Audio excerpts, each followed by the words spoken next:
You ask Tiger to solve. This deals with linear equations with one unknown.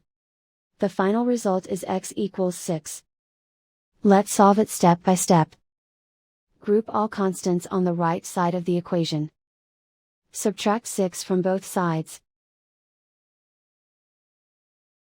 Simplify the arithmetic.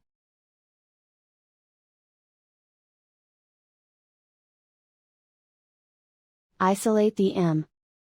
Multiply both sides by inverse fraction 3/1. Group like terms. Multiply the coefficients. Simplify the fraction.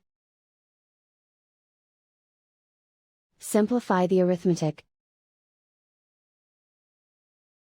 And so the final result is x equals 6.